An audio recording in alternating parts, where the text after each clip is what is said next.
Hey guys, and welcome to video number 3 of my Ecomp 355 blog. This week we're going to talk a little bit about Feedly, which is my RSS reader of choice. There's lots out there, so feel free to take a look around and see if there's one that you like better. But that's the one I use for now. After that, we're going to take a look at a couple of the blogs that I follow, and I'll tell you a little bit about why I think it's important to follow them and why maybe you should too. Alright, so first off, let's take a look at my Feedly homepage.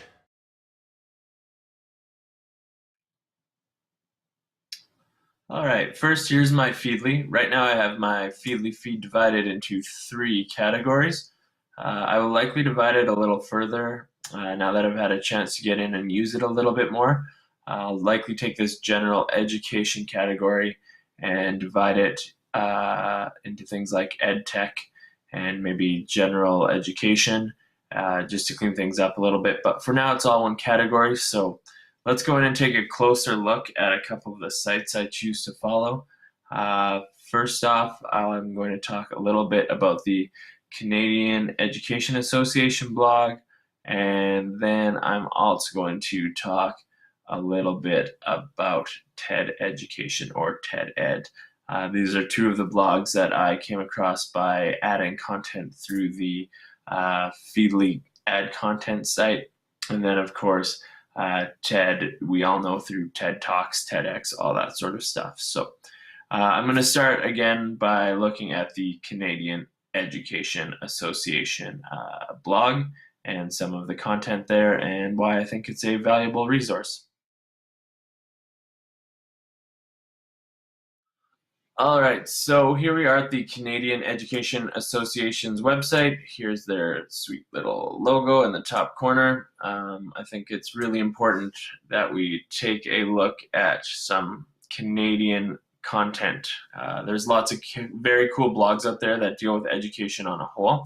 And often something from the United States can be used in Canada as we're very similar culturally. However, the learning environment in the state of education is definitely different in ways as well. So I think it's important to look specifically at a blog that can reflect things that Canadian educators are dealing with. I think there are some articles on here that are very interesting and worth a read. So if you click up here, you can see their blog, which will take you to all the articles that are fed into the Feedly that I get. Lots of stuff about Google Apps, for example, including ourselves and students in the room. All sorts of stuff that deals with very Canadian-based content, but also kind of more general education information. So that's the blog section of their site. And of course, that's what comes into my Feedly, but there's lots of other useful information if you really start to poke around in here, ways of transforming education, some programs and initiatives. All these headlines and titles will definitely give you some stuff that's worth reading.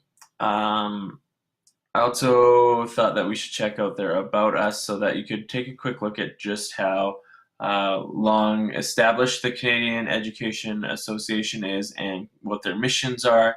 I'm not going to go through it all in great detail because you can just check it out for yourself, but I think it's pretty interesting to note that this was founded in 1891, and its general motto is, of course, a network of passionate educators advancing ideas for greater student and teacher engagement in public education. So what I like about that specifically, of course, is that it is developed by educators and it's creating greater student and teacher engagement. So a very cool site, some very cool blogs, definitely worth checking out if you haven't already. I think in the long term it'll be something that you really want to look into, and of course if it's been around since 1891, I think that it's a fairly reputable source. So that's it for the Canadian Education Association blog, but make sure you guys take a second and check it out. There's lots to learn from them.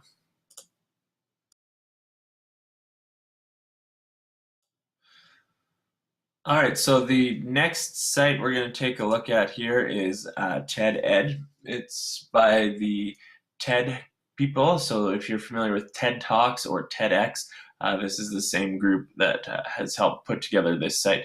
The advantage of TED Ed, of course, is that it is education-based. So all of these videos are created by educators and that usually partner up with an animator. You can find it at ed.ted.com. So feel free to go over there and poke around a little bit. So the homepage is going to show you a bunch of the most recent lessons where you can check out little videos and of course a full scale lesson that'll help you kind of compose your lessons as an educator around the topic. So let's go in and take a look at this What Orwellian Really Means lesson as a bit of an example. So my Feedly will send me these videos, and then when I click, I can go to the full site where I can also see all these links to TED Ed lessons around specific videos. Like I said, these are created by educators. You can see the team down here. Educators, often animators. If you are an educator or an animator and you want to create a TED Ed original, you can nominate yourself here. If you don't want to necessarily create an original, but you have some interactive options that maybe got missed out, or you think that you could help provide some more context to the lesson plan, you can always add to these categories here by customizing the lesson. So watch, of course, is the option that we're going to take a look at if you want to watch the video. If you click on Think, it's going to give you some different questions and answers. In this case, we get 5 multiple choice and 3 open answer questions. So a chance there to kind of think and show your students how to think about what they've just watched. You can go into Dig Deeper, which will give you some links to learn a bit more about the subject. And of course, discussion, where you'll get one guided or some discussion questions. Some are open, some are guided. So if you want to create and share new lessons, you can click right here. I think it's really awesome, and it's a great site where you can do something a little bit different as an educator. So like I said, there's a chance to interact and evolve the lessons by adding questions, discussion topics, or any supplementary material. I know that I'm a visual learner, and these videos are visually engaging and informative, and in fact also not often that very long. So I think that TED Ed as a site provides a unique way to engage different students on different topics across all subjects, and can be very useful. So that's it for this week, guys. Thanks for listening, and hopefully my blog is grabbing your attention on a feed reader somewhere. Otherwise, we will see you next week. All right, guys, thanks. That's it for this week. Be sure to add my blog to any RSS feeders that you may be using, and I'll be sure to follow you on Feedly as well. Make sure you tune in next week as we have another exciting video blog coming up, and hopefully you have a great week, guys, and we'll see you soon.